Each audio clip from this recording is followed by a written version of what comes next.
आप लोग जरा कुछ एक आध पैराग्राफ पढ़ लें, फिर हम 1-2 मिनट के बाद शुरू करते हैं। कुछ और पार्टिसिपेंट ज्वाइन कर लें तो 1 मिनट या 2 मिनट के बाद हम दोबारा इसमें इंशाल्लाह स्टार्ट करेंगे।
अच्छा जीशान, आप की फर्स्ट क्लास है तो आपको गूगल ड्राइव पर भी ऐड होना पड़ेगा, और व्हाट्सएप का जो ग्रुप है उसके लिए आप हरीश साहब को अपना ये मैसेज भेजें, फ़ोन नंबर और जीमेल एड्रेस, तो वो आपको गूगल ड्राइव पर और व्हाट्सएप पर ऐड कर देंगे, ठीक है।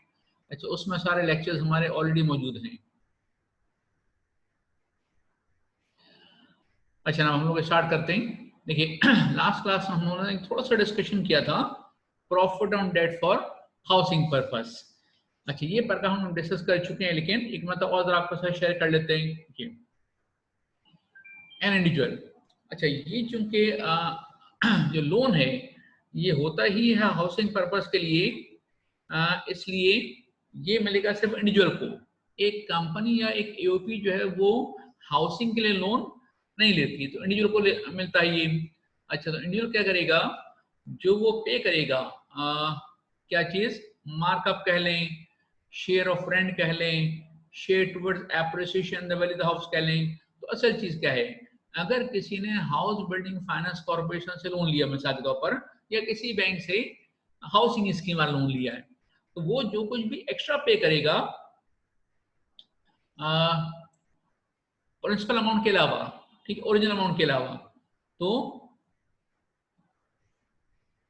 वो माइनस कर सकता है कि इसमें से टोटल इनकम में से, ठीक है। ओके, अच्छा अब ये लोन ले किससे सकते हैं, लोन फ्रॉम शेड्यूल बैंक। तो जितने आपके कमर्शियल बैंक हैं वो सब के सब शेड्यूल बैंक हैं। अच्छा, उसके बाद जितना आपकी नॉन बैंकिंग फाइनेंस इंस्टीट्यूशन हो गए, जिसमें HBFC टाइप के इदारे आ जाते हैं। अच्छा, फिर गवर्नमेंट भी लोन देती है बाज़ औक़ात। अच्छा, फिर गवर्नमेंट, लोकल गवर्नमेंट है। अच्छा, फिर लिस्टेड कंपनी को हमने हाईलाइट क्यों कराया था, इसलिए कि अगर आप किसी लिस्टेड कंपनी के एम्प्लॉय हैं, तो जो बड़ी कंपनीज है, लिस्टेड कंपनीज हैं, वो भी आमतौर पर अपने एम्प्लॉयज को घर बनाने के लोन दिया करते हैं। तो इससे क्या पता चला कि या तो बैंक से लोन लें या गवर्नमेंट से, या फिर लिस्टेड कंपनी अगर आपका एम्प्लॉयर है तो अगर आपका एम्प्लॉयर कोई अनलिस्टेड पब्लिक कंपनी है या प्राइवेट कंपनी है, वो आपको घर के लोन दे सकते हैं, बिल्कुल दे सकते हैं। उस पर थोड़ा बहुत मार्कअप पे करें, वही पे कर सकते हैं, लेकिन उसका कोई टैक्स बेनिफिट आपको नहीं मिलेगा।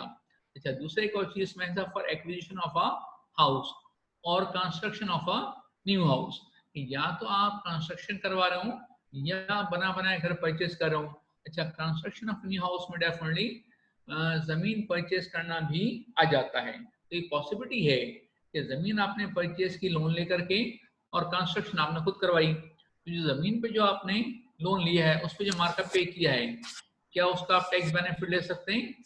Yes, okay. अच्छा ना, उसके बाद अब यह है कि जनाब इस पे लिमिट कुछ होनी चाहिए। अच्छा ना, अब डिडक्टेबल जो अलाउंस है, प्रॉफिट ऑन डेट की फिगर है, उसको जब आप डायरेक्टली इनकम से माइनस करने की बात करेंगे तो उसमें 3 फिगर्स हैं, उनमें से जो लोअर होगी। जो 3 फिगर्स क्या हैं, एक्चुअल प्रॉफिट, मार्कअप, होता सूद है लेकिन प्यार से हम उसको मार्कअप कह देते हैं। अच्छा, इसको चाहे आप मार्कअप कहें, शेयर ऑफ रेंट कहें, share towards appreciation the value of house कहें, तो जो कुछ भी आप ओरिजिनल अमाउंट के अलावा एक्स्ट्रा दे रहे हैं वो यहाँ से आप माइनस कर सकते हैं। तो वो एक फिगर होगी, या फिर फिगर कितनी है 2 मिलियन, या फिर फिगर कितनी है 50% ऑफ टैक्सेबल इनकम। अच्छा, अब आपको याद होगा डोनेशन में जो 30% कंसेप्ट था उसके लिए हमने आपको एक एग्जाम्पल कराई थी। यहाँ भी वो मसला आ सकता है कि मिसाल के तौर पर एक्चुअल मार्कअप ज्यादा है, 2 मिलियन भी ज्यादा है, और आपको 50% ऑफ टैक्सेबल इनकम वर्कआउट करना पड़े, तो ये मार्कअप की फिगर माइनस करोगे तो टैक्स इनकम फिगर आएगी, वो तो भी आपको नहीं पता। तो हुआ क्या कि ये है 50% of what 50% of taxable income. तो जिस चीज का ये 50% है वो चीज 100% है, तो टैक्स इनकम 100% है, उससे पहले मार्कअप की फिगर 50% है, उससे पहले जो फिगर है वो क्या हो गई 150%। ठीक है ना? ओके, अच्छा ना, तो वही आप एग्जांपल यहाँ पर अप्लाई कर सकते हैं। अच्छा, उसके बाद अब जरा हमने कुछ पॉइंट्स यहाँ से निकालने हैं, पैराग्राफ खत्म हो गया लेकिन पॉइंट्स क्या निकालने हैं, देखिए वो ये है, इसको पढ़ें जरा। अगर कोई इंडस्ट्रियल या कमर्शियल प्रॉपर्टी होगी उस पर लोन लिया जाएगा तो उसके मार्कअप को आप टोटल इनकम से माइनस नहीं कर सकेंगे। हाँ, ये जरूर है कि अगर इंडस्ट्रियल या कमर्शियल प्रॉपर्टी को आपने बिजनेस के लिए इस्तेमाल किया है तो फिर उस सूरत में आप इंटरेस्ट एक्सपेंस को चार्ज कर सकते हैं अपने पीएन अकाउंट में, क्योंकि वो आप चार्ज कर सकते हैं। अच्छा, आप एक और चीज, सर अगर डोनेशन सेकंड शेड्यूल और profit on debt same question आ जाए तो लिमिट कैसे लगाएंगे? देखिए ओके, चलिए काम करें जरा आप लोग। अच्छा, क्वेश्चन क्या है, अगर एक ही क्वेश्चन में डोनेशन की भी अच्छी खासी फिगर नजर आ रही हो जिस पे लिमिट है 30% डायरेक्ट डिडक्शन के तौर पर, और प्रॉफिट ऑन डेट की फिगर भी अच्छी खासी हो और वहां भी हमें 50% वर्कआउट करना पड़े, तो जरा एक काम करें, कैलकुलेटर सबके पास है? नहीं है तो आप निकाल लें जरा। अच्छा, कैलकुलेटर पे आप जरा टाइप करें, फीड करें 30%, 30 उसमें प्लस करें 50, ठीक है? चलिए बताएं कितना हो गया ये, बोलो। अभी सब लोग कैलकुलेटर ढूंढ रहे होंगे, ठीक है? अच्छा, ये हो गया जनाब 80। चलें ओके। अच्छा देखिए, अब बात है कि साहब जब ये दोनों मिलाकर के 80% है तो 80% किस चीज का है? टैक्स इनकम का। वो 100% है तो उससे ऊपर की फिगर क्या हो गई 180%। तो सेम रूल एप्लीकेबल हो जाएगा, ठीक है? ओके, ये देखिए अब ये आपने पढ़ा ना, अब इसके ऊपर एग्जाम में क्वेश्चन आ चुका है, ठीक है? देखिए ना, ये एक क्वेश्चन है C5 CA फाइनल का, इस तरह के क्वेश्चन आईसीएम में भी आते रहते हैं, जरा इसको पढ़ें आप।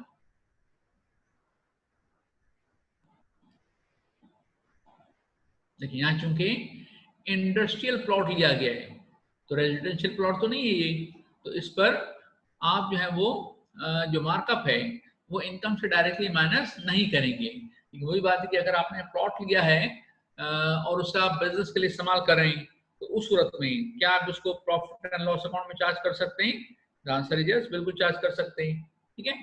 अच्छा, इसके बाद दूसरे एक और पॉइंट सुनेगा जरा। अगर रेनोवेशन के लिए लोन लिया आपने, ये पॉइंट आईसीएम में भी आ चुका है, तो ये क्लॉज आप इस्तेमाल नहीं कर सकते, फिर जो मार्कअप है आप माइनस नहीं करेंगे। तो एग्जाम में आ चुका है, सीए फाइनल में, आई कैप में, आईसीएम में आ चुका है।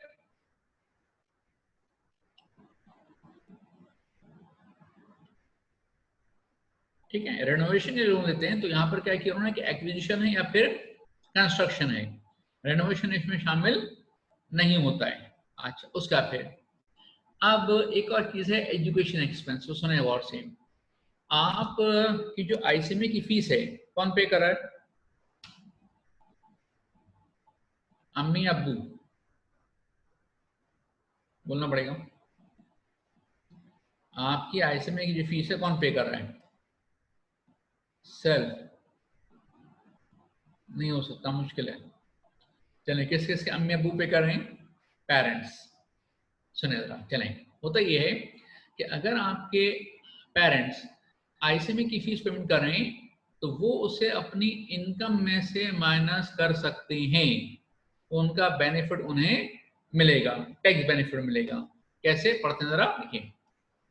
एन इंडिविजुअल, ठीक है ना, is entitled to a deductible allowance, यानी कि आप उसे इनकम में से डायरेक्टली माइनस करेंगे, in respect of tuition fee paid, provide that his taxable income is less than rupees 1.5 million. तो बेसिक रिक्वायरमेंट क्या आ गई कि आपके अब्बू की इनकम अगर 1.5 मिलियन से कम है, मिसाल के तौर पर वो कहीं जॉब कर रहे हैं, उनकी सैलरी है 1 लाख रुपीज पर मंथ, तो साल की कितनी हो गई 1.2 मिलियन, ठीक है ना। तो इसको आप कहीं पे नोट कर लें, एक जगह बुक है ना आपके पास, इसको नोट करें आप।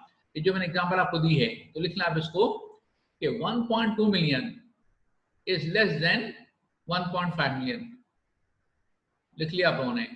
चले तो बेसिक रिक्वायरमेंट आपने पूरी कर दी। उसके बाद जो अलाउंस माइनस करेंगे वो क्या है, 3 फिगर्स हैं, उनमें से जो लोअर फिगर होगी वो फिगर माइनस कर सकते हैं अपने इनकम में से। 3 फिगर्स आ रही हैं आपके पास, उनमें से लोअर फिगर है वो आप माइनस कर सकते हैं, मतलब आपके अब्बू माइनस कर सकते हैं। देखिए सबसे पहले है ट्यूशन फी जो पे किया उसका 5%, तो सिर्फ और सिर्फ 5% का बेनिफिट आपको मिलेगा, ठीक है, आपके अब्बू को। दूसरा उन्होंने कहा 25% टैक्स इनकम, तो ज्यादा चांसेस इस बात के हैं कि इन दोनों में से 5% वाली फिगर कम होगी। और फिर उन्होंने क्या कहा 60,000 multiply by the number of children of the individual, तो आपके अब्बू के जितने बच्चे हैं उसको मल्टीप्लाई करेंगे किससे, 60,000 से। तो अगर आप लोग 11 भाई बहन हैं तो ये फिगर हो जाएगी 6,60,000, ठीक है ओके। तो वो फिगर ज्यादा चांसेस हैं कि ज्यादा होगी। तो इन तीनों में ज्यादा लाइकली ये है कि 5% ट्यूशन फीस ही कम हो, ठीक है ओके। तो इन तीनों में अच्छा, अब एक और यहाँ क्वेश्चन ये होता है, ये नंबर ऑफ चिल्ड्रन कौन से हैं, यानी वो जो स्कूल जा रहे हैं या वो जो स्कूल नहीं जा रहे हैं, ठीक है ना। तो लॉ ने कुछ लिखा नहीं है, तो इसमें अंडरस्टैंडिंग क्या है कि सब आ जाएंगे इसमें, ठीक है ओके। तो 11 भाई बहन सब इसमें आ जाएंगे ओके। अच्छा अब जरा इसको पढ़ें आप जरा। Deduction of education expense can be claim by one of the parents making payment of the fee on furnishing national tax number और name of the education institution.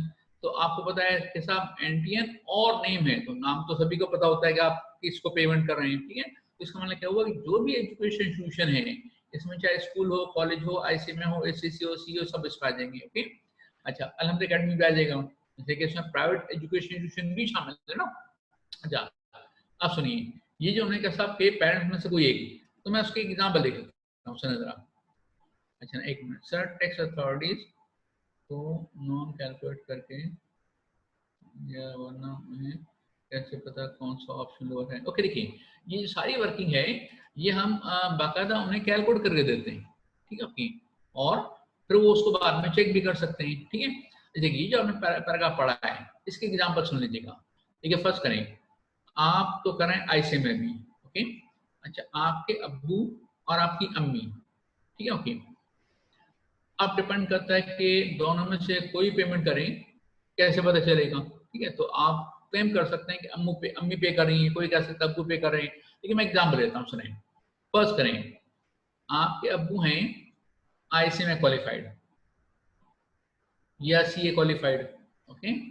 अच्छा उनकी सैलरी है 1,20,000 पर मंथ।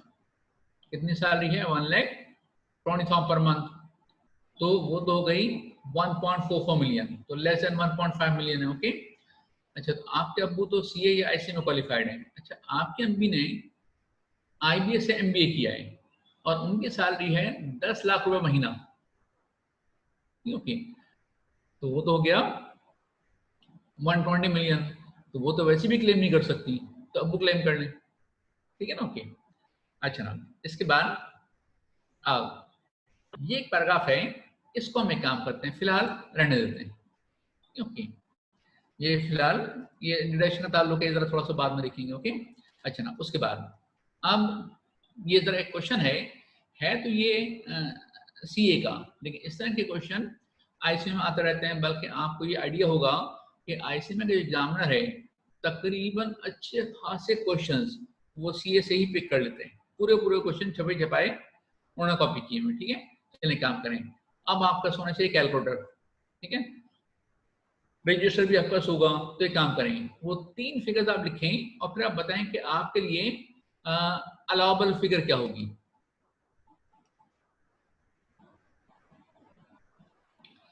अच्छा, अगर स्टूडेंट खुद से पे कर रहा है तो क्या होगा?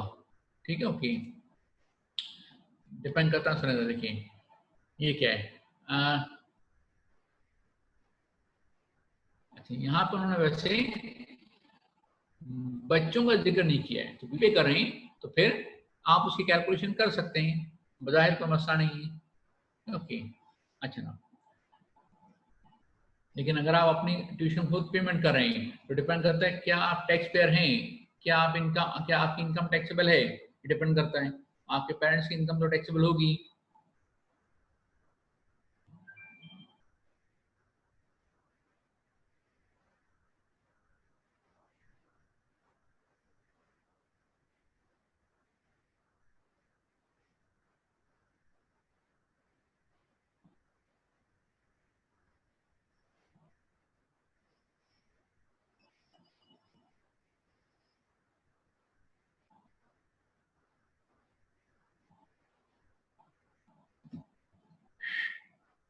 अच्छा, इसकी आप कैलकुलेशन कर लें। मैं जरा हरीश साहब का नंबर,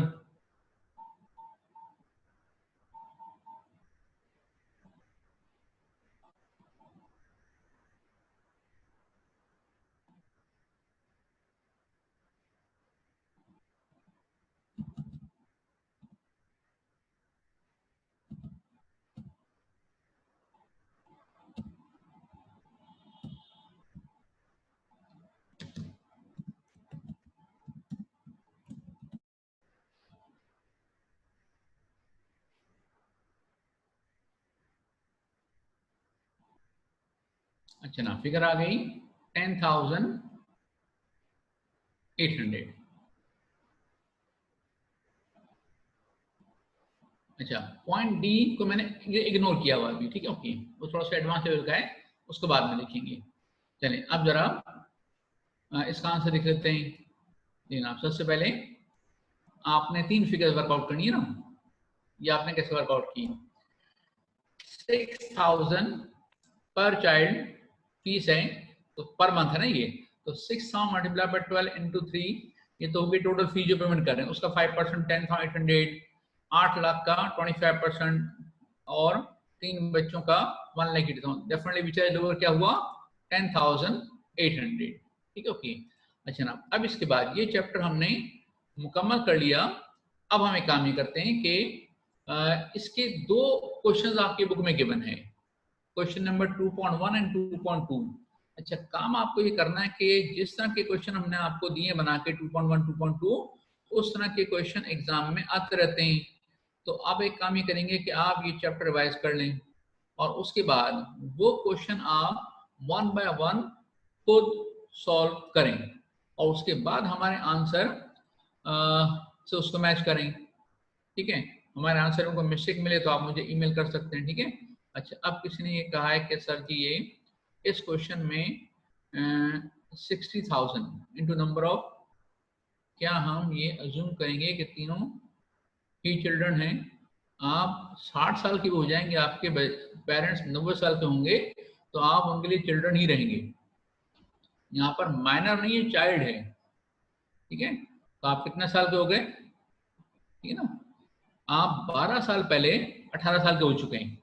ठीक है ना, लेकिन अभी तक आप अपने पेरेंट्स के लिए बच्चे हैं। ठीक है, ओके, तो चिल्ड्रन का मतलब बच्चे, तो आप बच्चे रहेंगे, बिल्कुल रहेंगे। चलें, शादी के बाद भी क्या आप बच्चे रहेंगे? अपने पेरेंट्स के लिए बच्चे रहेंगे आप। ठीक है, मेरा बच्चा बड़ा कमजोर हो गया है, ठीक है 60 साल का। ठीक है, अच्छा ना सर, माना अभी जो ज्वाइन किया अपना, जो कौन कौन सा टॉपिक पढ़ा दिया है बता दीजिएगा। अच्छा, चैप्टर 1 और चैप्टर 2 कर चुके हैं, और ये दोनों चैप्टर्स, बल्कि चले मैं आपको एक चीज़ और बता दूं, वो ये कि देखिए, अगर क्वेश्चन में नंबर ऑफ चिल्ड्रन मेंशन ना किए जाएं तो आप 1,80,000 की फिगर से वर्कआउट नहीं करेंगे, बाकी दो फिगर को आप कंपेयर कर लेंगे, ठीक है। या जूम कर लें कि आपके अपना केस कि आप 17 भाई बहन हैं, ओके, लिख दें एग्जाम में कि हम 17 भाई बहन हैं, तो मजूम करें कि एग्जामिनर के भी 17 भाई बहन हैं, ठीक है, ओके। अच्छा ना, ये मैं आपको ग्रुप में बता चुका हूँ, दोबारा फिर बताता हूँ कि हमने न सिर्फ चैप्टर नंबर 2 बल्कि चैप्टर नंबर 3 जो कि सैलरी का है, चैप्टर नंबर 4 जो कि सैलरी का ही है लेकिन अलग टॉपिक है, एम्प्लॉय शेयर स्कीम, चैप्टर 5 ये भी सैलरी का ही है लेकिन टैक्स ऑन टैक्स है ये। इसी के से एक और चैप्टर है, chapter number 6 AOP share of profit. ये 6 चैप्टर्स हम गूगल ड्राइव पर अपलोड कर चुके हैं, ठीक है ना। हाँ, लेकिन जो आपके पास पेपर से 2003 से लेकर के 2020 तक के, वो अभी हमने चैप्टर 1 के अपलोड किए हैं। वो जो जैसे हम चैप्टर मुकम्मल करते रहेंगे वैसे उसको अपलोड करेंगे, ठीक है। अच्छा, तो अब हम इंशाल्लाह कोशिश करेंगे कि आज या कल चैप्टर 2 भी आपको गूगल ड्राइव पर अवेलेबल हो जाए, ओके। अच्छा, गूगल ड्राइव पर अगर कुछ का मसला है तो वो गूगल ड्राइव मेरे हाथ में नहीं है, ओके। तो उसके लिए आपको हरीश साहब को, जो मैंने आपको नंबर लिख के दे दिया है, हरीश साहब को आप एसएमएस करें, उनको फोन करें, उनके घर जाएं, ठीक है, जो आपको करना आप कर सकते हैं, ठीक है। चैप्टर 2 भी अवेलेबल है, चैप्टर 6 तक अवेलेबल है, चैप्टर 1 से लेकर 6 तक अवेलेबल है सारे चैप्टर्स, ठीक है। अच्छा ना, आप जरा एक काम करते हैं, वो ये कि ये हमने अब हमें आना है चैप्टर नंबर 3 पर, तो उसके लिए मुझे शायद स्टॉप शेयर करना पड़ेगा, ठीक है। चलें, अब मैं दोबारा 1 मिनट स्क्रीन शेयर करूं।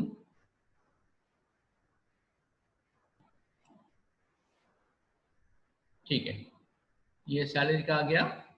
अच्छा ना, देखिए सैलरी का ये जो चैप्टर है ये आपके लिए अच्छा खासा इंपॉर्टेंट है, इसलिए कि आपके पास आमतौर पर 10 में से 9 अटेम्प्ट्स में सैलरी का क्वेश्चन आती आता है।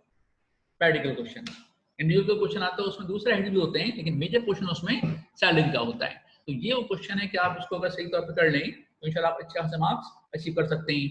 अच्छा, मुझे एक चीज बताइएगा कि जरा थोड़ा सा कंफर्म कर दीजिएगा कि जो असर की नमाज है, मेरा ख्याल है ज्यादातर जगहों पर वो 5:45 हो गया है, ठीक है। तो आप कंफर्म करें, अगर आप में से कुछ केसेस में 5:30 ही जमात होगी तो फिर हमें क्लास थोड़ा जल्दी ऑफ करनी पड़ेगी, वरना हम 5:40 तक क्लास कर सकेंगे।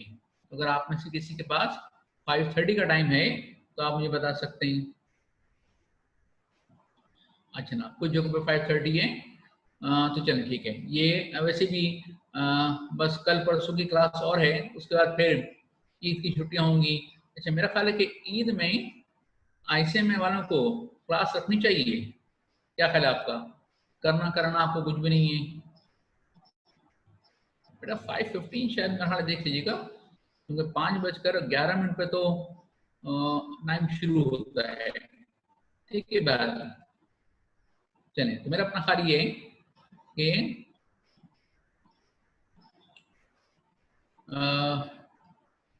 आप आईसीएमए वालों से रिक्वेस्ट करें कि ईद वाले दिन भी क्लास रखें, क्योंकि आपने और कुछ करना कराना तो है नहीं इस दफा। चलें, ओके। अच्छा, हम ये चैप्टर स्टार्ट करते हैं। बिस्मिल्लाहिर्रहमानिर्रहीम। देखिए ना, इसका बेसिक स्ट्रक्चर ये है कि salary is taxable on receipt basis. आपको पता है कि दो मेथड होते हैं, एक होता है एक्रूवल सिस्टम और एक होता है रिसीट बेसिस, यानी कि कैश अकाउंटिंग सिस्टम। तो यहाँ पर ये बता दिया गया कि आपकी जो सैलरी है वो टैक्सेबल है किस बेसिस पर? रिसीट बेसिस पर। अच्छा, इसका मतलब सुन लीजिएगा। देखिए, आपकी जॉब चल रही है, आपको हर महीने सैलरी का चेक मिलता है ना, ओके। तो अब ऐसे में मैं एक मिसाल लेता हूँ। देखिए, अगर आपको ये बताया जाए कि जिसकी आप कैलकुलेशन कर रहे हैं उसकी पहले तो जॉब थी नहीं, ओके, उसकी जॉब स्टार्ट कब हुई? 1 जुलाई। और ये भी बता दिया जाए कि पूरा महीना काम करने के बाद अगले महीने की पहले हफ्ते में आपको सैलरी मिलती है। इसका मतलब क्या हुआ कि जुलाई की सैलरी कब मिली आपको? अगस्त में, दिसंबर की जनवरी में, और जून की मिलेगी जुलाई में। इसका मतलब क्या हुआ कि आपने काम किया है 12 महीने, सैलरी आपको कितनी मिली? 11 महीने की। तो आप 11 महीने की सैलरी पर ही टैक्स देंगे इस साल। हाँ, अगर कुछ ना बताई जाए या पहले से काम कर रहा है वो, तो फिर तो 12 महीने पूरे हो गए ना। अच्छा, दूसरी बात ये कि साहब अगर कुछ ना बताई जाए तो हम अज्यूम करेंगे कि हर महीने की सैलरी मंथ एंड पर हमारे अकाउंट में क्रेडिट हो जाती है, तो ये सिस्टम होता है। यानी ज्यादातर सिस्टम जगह में आप सिस्टम पता है क्या है, वो आपको चेक नहीं देते। कंपनी का अकाउंट जिस बैंक में है उसी में आप अपना अकाउंट खुलवा लें, और वो बैंक को एक लिस्ट बना के देते हैं सैलरी का स्टेटमेंट। और नॉर्मली क्या होता है कि जनाब कि हर महीने की लास्ट वर्किंग डे वो बैंक आपकी सैलरी आपके अकाउंट में ट्रांसफर कर देता है। कुछ जगह पे होता है कि अगले महीने की 7 तारीख को ट्रांसफर होगी, ठीक है, ओके। बहरहाल, तो अगर कुछ ना बताए जाए तो हम अज्यूम करेंगे 12 महीने, ठीक है ना। लेकिन अगर वो बता दें इस तरह की कोई चीज तो फिर हम 11 महीने लेंगे। चल एक और केस देखो, मैं आपको बताता हूँ। ये एक एग्जाम में आ चुका है, ठीक है। एक मिस्टर ए हैं, वो पाकिस्तान से बाहर थे, ठीक है। अच्छा, वो आए जनवरी के एंड में, राइट। अच्छा, और 1 फैब से उनकी जॉब यहाँ पर स्टार्ट हो गई। अच्छा, वो आए जनवरी की 30 तारीख को। अच्छा, 30 तारीख से लेकर के और अगर आप 30 जून तक काउंट करेंगे तो वो निकलेंगे नॉन रेजिडेंट, ठीक है ना, ओके। तो नॉन रेजिडेंट होने की वजह से उनकी फॉरेन सोर्स सैलरी तो, अच्छा वो कई सालों से बाहर थे, तो फॉरेन सोर्स वाली इनकम तो उनकी एग्जम्प्ट हो गई। लेकिन जो पाकिस्तान में जॉब है वो जो टैक्सेबल है ना, तो जॉब उन्होंने कब से स्टार्ट की? 1 फैब से। अच्छा, 1 फरवरी से 30 जून तक काउंट करें, कितने महीने हो गए? 5 महीने। फरवरी भी आप काउंट करेंगे ना, 1 फरवरी है तो ओके। अच्छा, 5 महीने की सैलरी उनकी। अच्छा, अभी बता दिया गया कि उन्होंने 1 फैब से ज्वाइन किया है और सैलरी मिलती है अगले महीने की 1st वीक में। तो फरवरी की सैलरी मिली मार्च में, मार्च की अप्रैल में, जून की जुलाई में, तो 4 महीने की सैलरी आपको मिली है, ठीक है ना। तो आप कितने महीने की सैलरी टैक्सेबल करेंगे? 4 महीने की, ओके। अच्छा, उसके बाद अब एक और चीज सुनिएगा इसी क्वेश्चन में, ठीक है ना, और से सुनिएगा। कंपनी आपको सैलरी देती है, ठीक है ना, लेकिन साथ में चेक देती है। लेकिन हो सकता है गाड़ी इस्तेमाल करने के लिए दे दें, घर इस्तेमाल करने के लिए दे दें, तो उसका भी एक फॉर्मूला होता है कि इस फॉर्मूले के हिसाब से फिगर बनी, उसको आप टैक्सेबल करें। तो सुने, अगर वो आपको कह रहे हैं कि कंपनी ने आपको कार दी है, तो क्या ख्याल है, कार कार कब दी होगी? ज्वाइनिंग डेट पर या 1 महीने के बाद? ज्वाइनिंग डेट पर दी होगी, तो इसलिए उसका जो फॉर्मूला है वो 5 महीने के लिए एप्लीकेबल होगा, ठीक है। अच्छा, उसके बाद फिर एक और चीज सुनेगा, अगर आप पिछले कई सालों से काम कर रहे हैं और 12 महीने की सैलरी आपकी बनती है, टैक्सेबल होती है, लेकिन क्या कोई एम्प्लॉई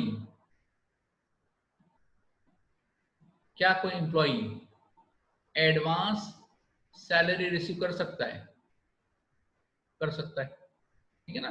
तो अगर आपको बताया जाए कि जून एंड पर आपने जुलाई और अगस्त की सैलरी भी एडवांस में रिसीव कर ली थी, तो आपको 14 मंथ्स की सैलरी टैक्सेबल करनी पड़ेगी, क्योंकि salary is taxable on receipt basis,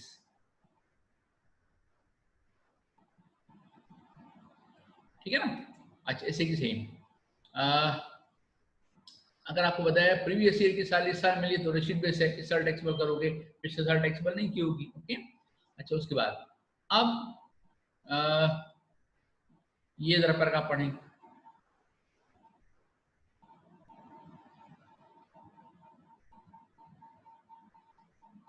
देखिए, अगर आप प्राइवेट कंपनी के एम्प्लॉई हैं और कमिश्नर, उस केस में अगर उसका ख्याल है कि आपकी सैलरी डेफर की जा रही है और आपको नहीं पे हो रही है, तो वो आपकी सैलरी को एक्रूअल बेस पर टैक्सेबल कर सकता है, ओके। तो ये ऑप्शन जो है, अच्छा 14 मंथ्स कैसे, देखिए वो इसलिए हमने एग्जांपल दी थी, वो ये कि आपकी नॉर्मल केस में तो 12 महीने की सैलरी टैक्सेबल है, आप तो पिछले कई सालों से काम कर रहे हैं ना, ऐसा नहीं आपने 1 जुलाई को ज्वाइन किया है। तो 12 महीने ये और 2 महीने आगे के आपने रिसीव कर लिए, तो कितना हो गए ये? 14 मंथ्स, ठीक है। अच्छा, दूसरा पेड,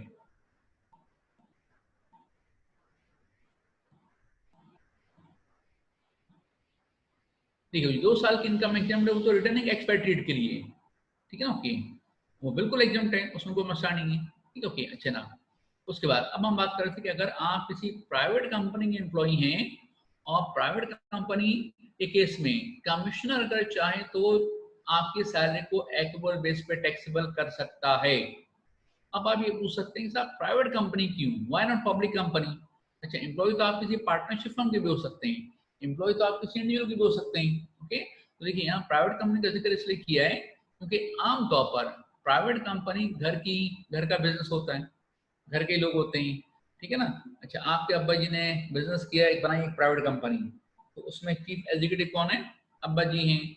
आप भी हैं, एम्प्लॉयज भी हैं और दूसरे एम्प्लॉयज भी हैं। ओके, तो घर के जितने बच्चे हैं वो सब डायरेक्टर्स भी हैं, एम्प्लॉयज भी हैं और शेयर होल्डर भी हैं। तो अब ऐसे में जहाँ थोड़ा सा कैश का मसला आता है तो अब्बा जी ने आपकी सैलरी तो बंद कर देनी है, ठीक है ना, बाकी एम्प्लॉयज को सैलरी मिलती रहेगी।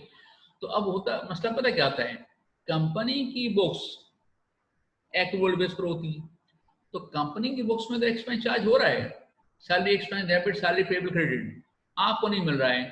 तो अब इस केस में अगर कमिश्नर चाहे तो आपकी सैलरी को एक्टिव बेस पर टैक्सेबल कर सकता है। इससे क्या पता चला कि अगर आप किसी पब्लिक कंपनी के एम्प्लॉई हैं, किसी एओपी के, किसी इंडिविजुअल के, तो इवन ये कमिश्नर भी ये ऑप्शन एक्सरसाइज नहीं कर सकेगा। दूसरी बात ये कि ये कमिश्नर, ये जो ऑप्शन है किसने एक्सरसाइज करना है, कमिश्नर ने या टैक्स पेयर ने?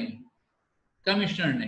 इसलिए कि आप तो अपनी कैलकुलेशन रिसीट बेस पर ही करके देंगे, बाद में कमिश्नर अगर चाहे तो उसको चेंज कर सकता है, ठीक है। अच्छा, उसके बाद अब जब कहा गया रिसीट बेसिस, तो रिसीट की डेफिनेशन सुन लें। अच्छा, पहला पैराग्राफ तो आसान है, एक्चुअली रिसीव, हमने आपको चेक दे दिया, कैश दे दिया। ओके, दूसरा पढ़ें इसको जरा। Applied on behalf of the employee as the instruction of the employee और अंडर एनी लॉ। अच्छा, इसका एक क्या सुनिएगा, आपने सुना होगा एक होता है प्रोविडेंट फंड, पीएफ।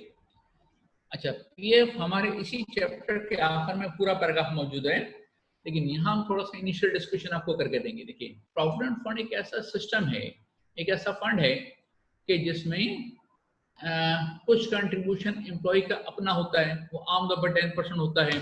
अच्छा, जितना कंट्रीब्यूशन एम्प्लॉय का है उतना ही कंट्रीब्यूशन एम्प्लॉयर का भी होगा। ठीक, तो एम्प्लॉयर क्या करता है पता है, कंपनी क्या करती है कि आपकी सैलरी है 1 लाख रुपीज पर मंथ, तो वो आपको पे करेंगे कितना, 90,000, और 10,000 आपके ब्याह पर उस फंड में ट्रांसफर कर देंगे और 10,000 एडिशनली अपनी तरफ से उस फंड में ट्रांसफर करेंगे। ओके, फिर आखिर में पैसा सारा आपको वापस मिलता है। तो अब सुने, अगर प्रोविडेंट फंड का सिस्टम है तो कंपनी ने आपको दिए 90,000 रुपीज और आपके ब्याह पर पीएफ के जो ट्रस्टीज हैं, जो प्रोविडेंट फंड है, उसको दिए 10,000, तो आपने कितना रिसीव कर लिया, पूरा 1 लाख रुपीज। नहीं, आपके लिए बेसिक सैलरी 1 लाख टैक्सेबल होगी, 90,000 टैक्सेबल नहीं होगी, क्योंकि एक्चुअल में आपने कितने रिसीव किए, 90,000, लेकिन 10 साल भी तो आपका पैसा है जो आपको नहीं मिला, किसी और को मिल गया, लेकिन कंपनी तो पेमेंट कर दी। अच्छा, इसी के से एक और चीज सुनेगा, टैक्स डिडक्शन एट सोर्स। मैं एक सिंपल सी एग्जांपल ले लूं। देखिए, अगर आपकी सैलरी है 12 लाख रुपए महीने की, साल की, ठीक है, ओके, 12 लाख रुपए साल की, और मैं एक रफ फिगर ले लेता हूँ कि उस पर टैक्स बना 48,000 रुपीज, मैं मिसाल एक मैंने ले ली, ठीक है, ओके। अच्छा, अगर टैक्स बनता है 48,000 रुपीज, तो 12 से डिवाइड किया कितना हो गया, 4,000 रुपए। तो अब वो हर महीने 4,000 रुपए टैक्स काटेंगे और एफबीआर के अकाउंट में जमा कराएंगे ऑन योर बिहाफ, आपके ब्याह पर पेमेंट करेंगे ना। तो कंपनी ने आपको पेमेंट की 96,000, आपके ब्याह पर एफबीआर को जमा करा दिए 4,000 रुपए, तो आपने कितना रिसीव कर लिया, पूरे 1 लाख रुपीज। अच्छा, ये पढ़े जरा।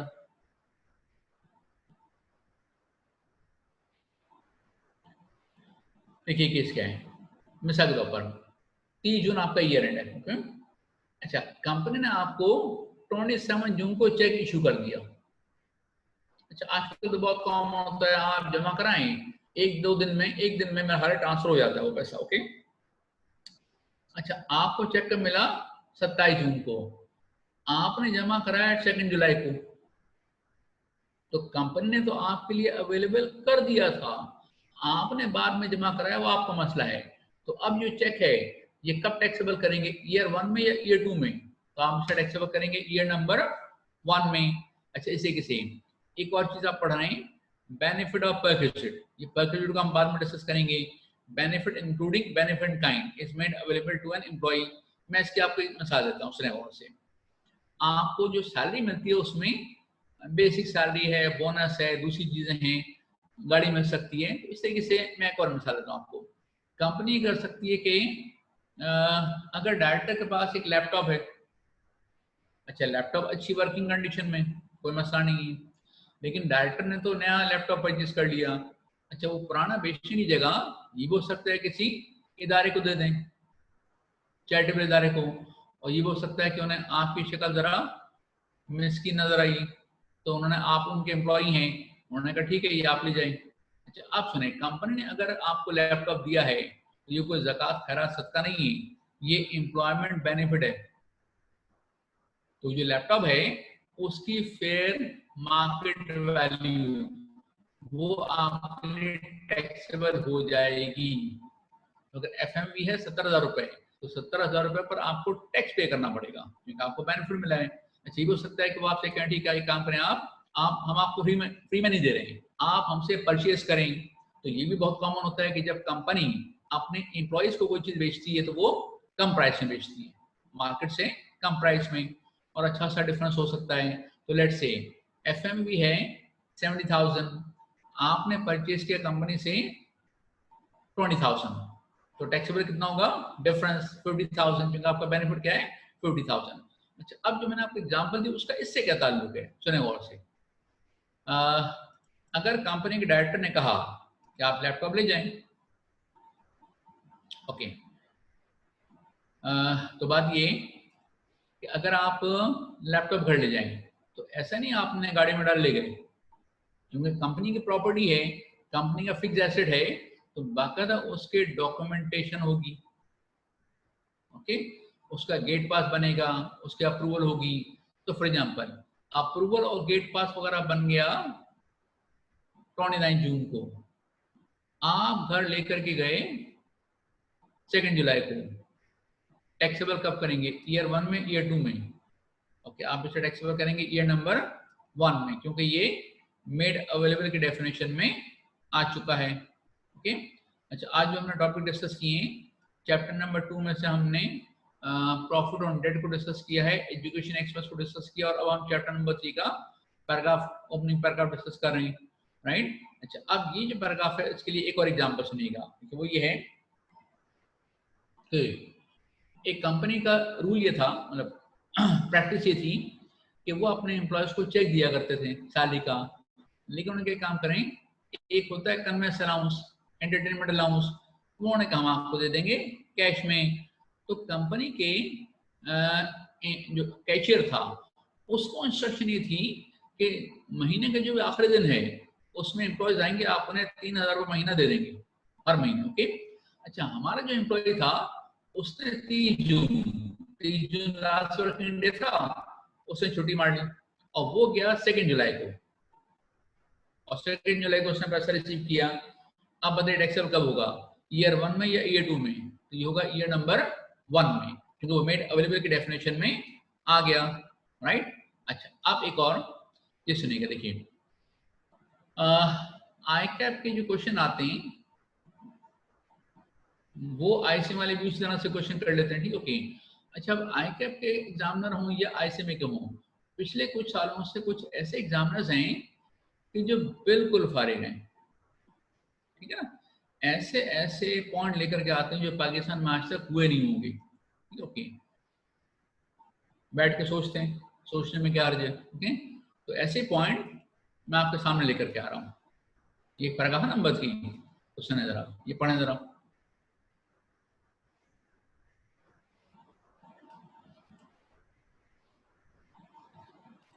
अच्छा ना, ये जरा पैराग्राफ पढ़े आप लोग।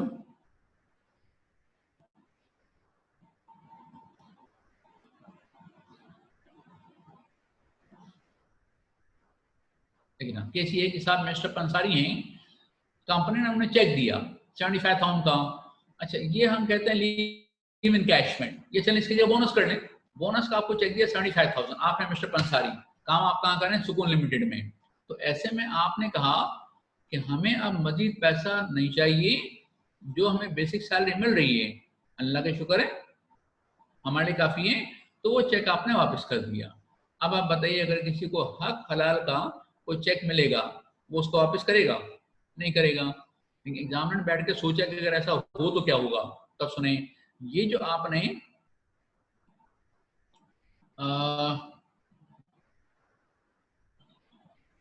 पैसा वापस किया है, ये आपके लिए हो जाएगा टैक्सेबल, क्योंकि ये मेड अवेलेबल के डेफिनेशन में आ गया। आपको मिलता ही नहीं अलग बात, लेकिन आपको मिल गया, अवेलेबल कर दिया, और फिर आपने मना कर दिया, तो फिर वो मेड अवेलेबल के डेफिनेशन में आ गया। तो आईकैप के सॉल्यूशन में उसको टैक्सेबल किया गया है।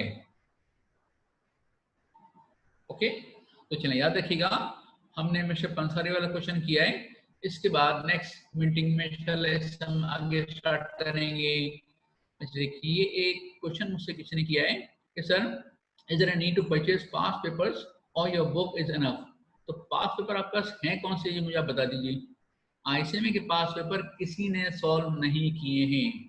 और दूसरी बात है कि साहब, आईसीएमए की वेबसाइट पे जो पास पेपर उसके सॉल्यूशंस हैं वो इररेलेवेंट हो चुके हैं, क्योंकि कई जगहों पे लॉ चेंज हो चुका है, कई जगहों पे आपका सिलेबस चेंज हो चुका है। ठीक है, ओके। तो इसलिए आप क्या करेंगे कि हम जो आपको गूगल ड्राइव के ऊपर, अच्छा आईकैप के भी पास पेपर्स फाइन आप ले सकते हैं, लेकिन वो जरा उसमें खासतौर एफटीआर के क्वेश्चंस काफी एडवांस लेवल के आते हैं, तो वो ना लें। क्योंकि हम क्या कर रहे हैं कि आपको गूगल ड्राइव के ऊपर 2003 से लेकर 2020 तक के पास पेपर्स उसके सॉल्यूशंस प्रोवाइड कर रहे हैं। ठीक है, ओके। बिल्कुल सही। किसी अगर उन्होंने आपको डॉक्यूमेंट्स बन गए, ठीक है, ओके, कि लैपटॉप आपको दे दिया गया और फिर आपने कहा हमें जरूरत नहीं, आप वापस ले लें, तो वो टैक्स हो जाएगा। ये अनलाइकली है, कोई भी पाकिस्तान में इस तरह से करेगा नहीं। ठीक है ना, यहाँ लोग फ्री का गांजा नहीं छोड़ते। चलें ना, आज के लिए इतना काफी है। Thank you very much. Allah Hafiz.